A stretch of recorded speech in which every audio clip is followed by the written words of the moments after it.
We all love a good mystery, and this world is full of mysteries. So here are 5 that completely blow people's minds, and even today, with all our technology, scientists still have no solid explanation behind any of them. Easily one of the most famous landmarks in our world, the Great Pyramids of Giza. Thousands of people visit each year to see these magnificent pyramids, constructed from stones at the ancient site of Giza in Egypt. Despite years of analysis, no one actually knows how they were constructed, but it's believed they were built over 5,000 years ago.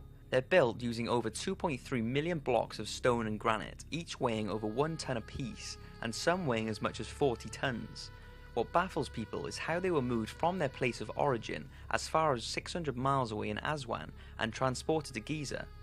Maybe on rafts down the Nile during the rainy season, but how did they get them onto the rafts? Wheels hadn't been invented then, so the possibility of a cart transporting them to the rafts can be ruled out. The largest of the 3 pyramids is known as the Great Pyramid, and it's truly an astonishing work of engineering, and this is what most people go to see. It's believed to have been built over a 20-year period. Some believe that it was built by slaves, but this seems to have been disproved. What researchers believe is that the Egyptians somehow got the stones, possibly off the rafts, onto platforms on the sand. A worker would then wet the sand in front of the raft, and other workers would then pull the platform, which would slide on the wet sand. Here is an image that was found in the pyramids which shows workers doing exactly this. There is a man pouring liquid onto the sand, whilst many are dragging the sled. The key was to get the sand just right, so that it does not pile up in front of the sledge as it does in the case of dry sand, and instead create an ice rink style flat surface for the stone to be transported. Research has shown that by wetting the sand, this halves the pulling power required. But then how did they build them up into the pyramid shape? It's completely mind-boggling. There's more aside from how the stones were transported or how the pyramids were constructed that completely confuse experts, such as the fact the pyramids are located on the exact center of the landmass of the Earth. Mathematical formulas and numbers like the constant pi formula were also used to construct the pyramids, but the pi formula had not been discovered until years after. The 3 pyramids in Giza form a Pythagorean triangle whose sides have the proportions 3, 4 and 5. The pyramids are also giant sundials and calendars. The pyramids are also exactly aligned to the north-south axis of the compass, but don't forget the compass hadn't been invented for years after the pyramids were built, so how could the Egyptians possibly have built their pyramids facing the exact magnetic north without even having a compass? The list goes on and on with things that surely would have been impossible to do thousands of years ago. I'm going to do a separate video about 5 mysteries surrounding the pyramids, so keep an eye out for that. But what do you think about them? How do you think they were built to such specific measurements and alignments?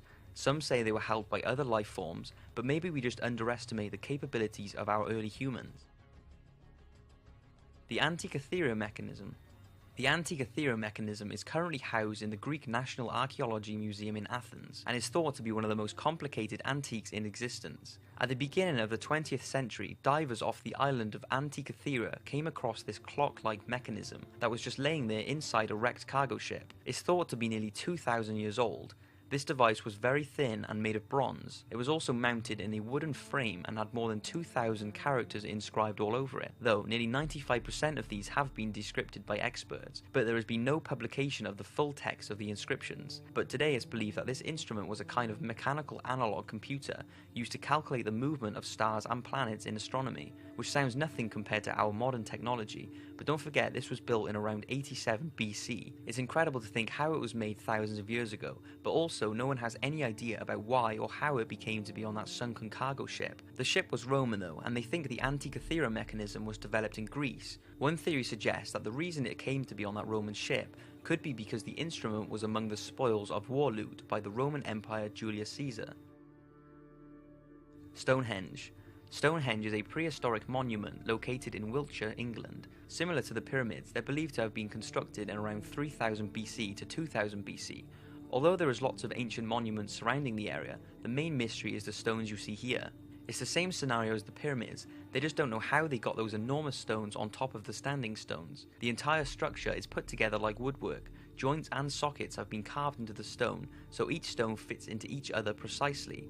Stonehenge is also incredible in that it has horizontal stones to form arches. These horizontal stones have been engineered so that they were flat on a sloping site. Just how did they do that? And how did they get the 4-ton stones on top of these horizontal stones? There is also no real evidence of how they transported the stones to Stonehenge. The stones that you see here that were used for the outer ring are called blue stones, and these only existed in one place, Wales, nearly 200 miles away. People think the stones used were transported by water to within a couple of miles of Stonehenge, and then maybe dragged to the site, but this would have taken an enormous amount of manpower. Once at the site, ditches are said to have been dug into which the stones would be sited.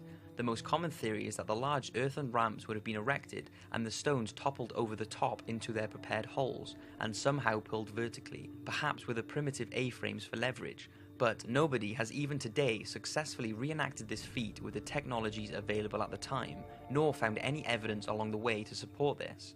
If you stand next to the stones, you really begin to understand what a task this would be, even with today's technology, let alone thousands of years ago. The case of Benjamin Kyle. This is an unusual one and deserves to be mentioned. In 2004, an approximately 86-year-old man was found naked outside a Burger King in Georgia, America. He wasn't dead, he was unconscious, and would eventually come around in the nearby Memorial Hospital. When he did, he couldn't remember how he'd ended up lying beside the bins, but that was the least of his problems. He was diagnosed with retrograde amnesia, basically meaning he couldn't remember anything, not even his name. The hospital staff put his name as BK on his hospital form, as it's the initials of the place he was found, Burger King. It was later adapted to Benjamin Kyle. He had a feeling his date of birth was the 29th of August 1948, and he had fragment memories of Denver and Indianapolis. He believes he may have had brothers, but has no other family instincts, no family, kids, nothing like that.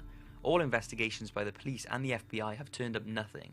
His fingerprints aren't in any database, his face isn't in any missing persons file, and he doesn't even have a social security number. He's basically a blank slate. In a TV interview, he said, "I don't exist, no one is looking for me." There were, however, two people who believe they met him working at a Waffle House in Georgia. This makes a lot of sense to Benjamin, who found that he instinctively knew how to operate the machinery in his new kitchen job, but surely workers there would recognize him from all the news coverage.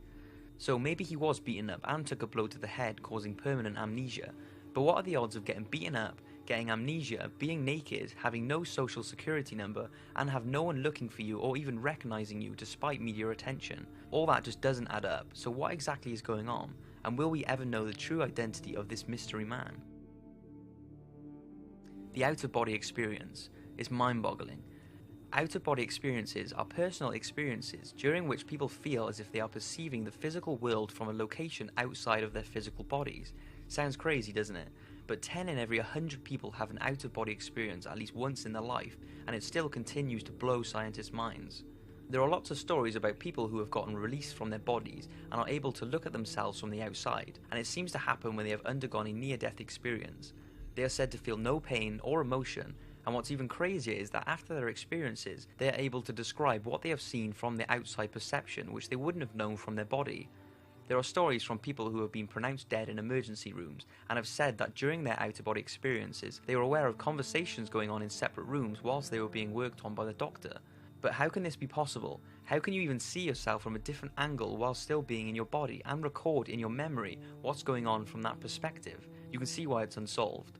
Although one of the explanations offered is that the person, once in a traumatic state or an altered state of consciousness, are not actually travelling outside of their body, but are imagining it, the way a person will experience a dream but in a much more real impression than normal.